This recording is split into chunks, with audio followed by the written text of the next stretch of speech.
أعوذ بالله من الشيطان الرجيم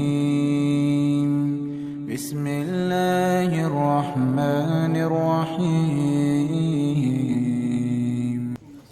அநியாயம் என்று சொன்னால் எதுவெல்லாம் நியாயமோ அதற்கு எதிராக உள்ள எல்லாம் அநியாயம். இது நீங்க சொன்னாதான் தெரியணுமா அப்படின்னு கேட்கக்கூடாது. நமக்கு தெரியும் நியாயத்துக்கு எதிரானது அநியாயம். இப்ப அநியாயங்கிறத நாம தெரிந்து வைக்கிறது முக்கியம் இல்லை. அதை தெரிந்து வைத்திருக்கும் நாம் என்ன செய்ய வேண்டும், அந்த அநியாயத்திற்கு எதிராக நாம் என்ன செய்ய வேண்டும் என்பதுதான் மிக முக்கியமான ஒன்று. ஏன்னா அதிகமான பேருக்கு தெரியும் இது சரியில்லை, இது நியாயமானது இல்லை, இது அநியாயமானது என்பது தெரியும். அப்படி தெரிந்திருக்கக்கூடிய நாம் அதை எப்படி எதிர்கொள்ள வேண்டும் என்பதை கவனத்தில் கொள்ளணும்.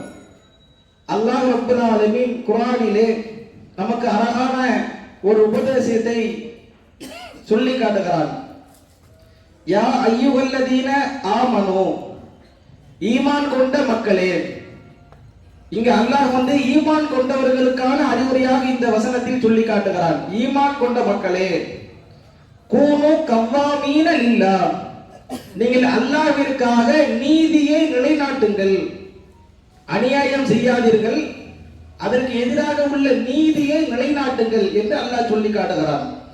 அதே போல அடுத்ததாக ஷுஹதாஅ பில் கிஸ்த், இன்னும் நீங்கள் நீதிக்கு சாட்சியாளராகவும் நின்று கொள்ளுங்கள், நீதியை நிலைநாட்டுங்கள், இன்னும் நீதியான விஷயத்திற்கு சாட்சியாளராகவும் நீங்கள் இருங்கள்.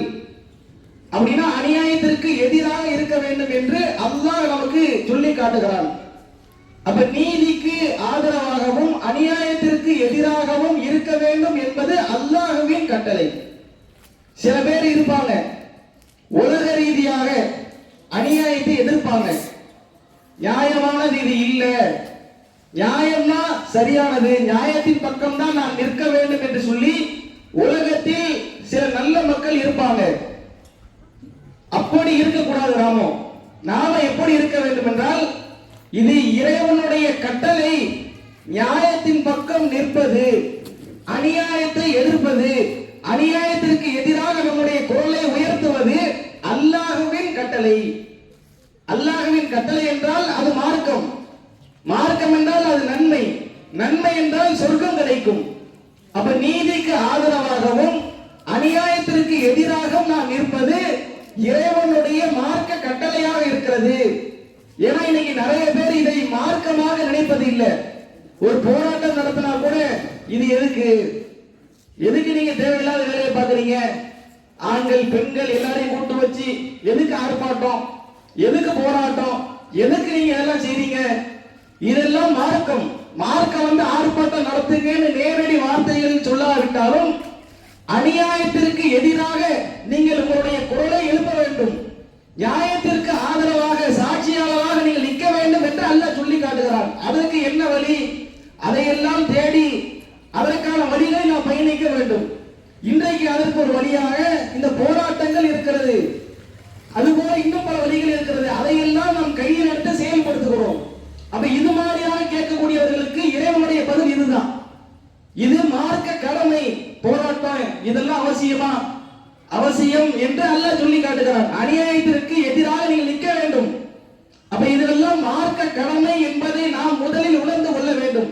ஏன்னா ஏகத்துவவாதிகள் என்று தங்களை சொல்லுபவர்கள் கூட, முஸ்லிம்கள் என்று சொல்லுபவர்கள் கூட, தௌஹீத் என்று தங்களை சொல்லிக் கொள்பவர்கள் கூட என்ன செய்யறாங்கன்னா போராட்டத்தை வெறுக்கிறாங்க. இதெல்லாம் தேவையில்லை. ஆரம்ப காலகட்டத்தில் அப்படி அதிகமா இருந்துச்சு. இப்பவும் அந்த சிந்தனைகள் இருக்கு சில பேர்கிட்ட. இது அவசியமற்றது அப்படின்னு நினைக்கிறாங்க. இப்படி அவசியமற்றது என்று இருந்ததனுடைய விளைவு தான் இன்னைக்கு இந்தியாவிலே நம்முடைய நிலைமை இப்படி இருக்கிறது. இப்ப கொஞ்ச நேரத்துக்கு முன்னாடி பேசுறாங்கல்ல, இந்த பேச்சு பேச வேண்டியதுக்கான காரணம் என்னன்னா, இதெல்லாம் அவசியம் இல்லை, இதெல்லாம் தேவையில்லை, இதெல்லாம் அவசியம் இல்லாத ஒண்ணு என்று சொன்னதனுடைய விளைவு தான் இன்றைக்கு இந்தியாவிலே இந்த நிலைமையில் நாம் நிற்கிறோம். அவ்வளவு தியாகங்கள் செய்தார்கள் என்று பட்டியலிட்டார்களே, அவர்கள் எதற்காக இவ்வளவு தியாகம் செய்தார்கள்.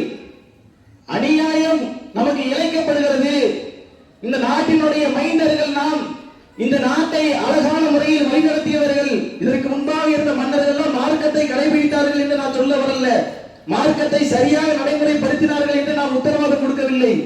ஆனால் அநியாயத்திற்கு எதிராக இருந்தார்களா இல்லையா? அப்ப அவர்கள் அப்படி இருந்தாங்க. அவர்களுடைய வெளிப்பாடு சுதந்திரம் கிடைச்சிட்டு அதுக்கு பிறகு நாம அதை அப்படியே நாசம் செஞ்சிட்டோம். இன்னைக்கு எவ்வளவு அநியாயங்கள் முஸ்லீம் என்று சொன்ன காரணத்திற்காக, பொதுவாக எல்லா மக்களுக்கும் அநியாயம் செய்யப்படுகிறது. ஆனால் முஸ்லீம் என்று சொன்ன காரணத்திற்காகவே நமக்கு பல அநியாயங்கள் செய்யப்படுகிறது, பல துரோகங்கள் செய்யப்படுகிறது. அப்ப இதுக்கெல்லாம் காரணம் அந்த அநியாயத்திற்கு எதிராக நாம் குரல் கொடுக்காததுதான், அந்த அநியாயத்தை எதிர்த்து நிற்காததுதான், அந்த அநியாயத்திற்கு எதிராக தன்னுடைய பங்களிப்பை வழங்காததுதான். அது ஏன் வேலை கிடையாது, அதுக்குன்னு ஒரு துறை இருக்குது அப்படின்னு நாம் போறோம். அதுக்குன்னு ஒரு துறை இருக்கலாம். ஆனால் ஒவ்வொரு மனிதனுக்கும் அல்லாஹ் சொல்றானா இல்லையா? ஈமான் கொண்ட மக்களே என்று அழைக்கிறானே, அது அதிகாரிகளுக்கு மாத்திரம் பொருந்தக்கூடியதா அல்லது அனைவருக்கும் பொருந்தக்கூடியதா? அப்ப அல்லாஹ்வுடைய இந்த கட்டளையை நாம் செயல்படுத்த வேண்டும் என்பது இறைவனுடைய வார்த்தை. சரி, இப்ப அநியாயம் நடக்குது. எப்படியான அநியாயங்கள் நடக்குது? பல வகையில் இருக்கு. அநியாயத்தை எதிர்ப்பதற்கும் அதை நடப்பதற்கும் பல வகைகள் இருக்கு. இப்ப உதாரணத்துக்கு அநியாயம் என்று சொன்னால் குடும்பத்துக்குள்ளேயே அநியாயம் நடக்கும். குடும்பத்துக்குள்ளேயே பல பிரச்சனைகள் இப்படி நடக்கும், இது ஒரு வகை. அதே போல சமூகத்திற்கு மத்தியில் நடக்கும், இது ஒரு வகை. அதுபோல சாமானியர்களுக்கு மத்தியில் நடப்பதும் அதிகாரத்தில் இருப்பவர்களுக்கு மத்தியில் நடக்கிறது ஒண்ணு. இன்னொரு சாமானியருக்கும் அதிகாரத்தில் உள்ளவர்களுக்கு மத்தியில் நடப்பது, இப்படி பல வகையில் அநியாயங்கள் நடக்கும். இதுல எல்லாத்திலையும் நாம நம்முடைய பங்களிப்பை கொடுக்கணும். பெரும்பாலும் நாம எதுக்கு நம்முடைய பங்களிப்பை கொடுப்போம்னா, நம்முடைய குடும்பத்தில் ஏதாவது ஒரு அநியாயம் செய்யப்பட்டு விட்டால் அல்லது தனக்கு ஒரு அநியாயம் செய்யப்பட்டு விட்டால் அதற்கு நாம் பொங்கி எழுவோம், போர்கொடி தூக்குவோம், பிறரையெல்லாம் பொய்யர்கள் என்று பொய் சாட்டுவோம். இதற்கு பொங்கி எழக்கூடிய நாம் நம்மை சுற்றி இருக்கக்கூடிய மக்களுக்கு, நம்மை சார்ந்த மக்களுக்கு, நம்முடைய சமூகத்திற்கு ஒரு அநியாயம் நடக்கப்படக்கூடிய நேரத்தில், ஒரு துரோகம் செய்யப்படக்கூடிய நேரத்தில் அதற்காக நாம் உறுதுணையாக உதவியாக இருந்திருக்கிறோமா? நீதியாளர்களுக்கு உதவியாக சாட்சியாக இருந்திருக்கிறோமா? ஆதரவாக இருந்திருக்கிறோமா? அந்த ஆதரவும் நம்ம கொடுக்கிறது இல்லை.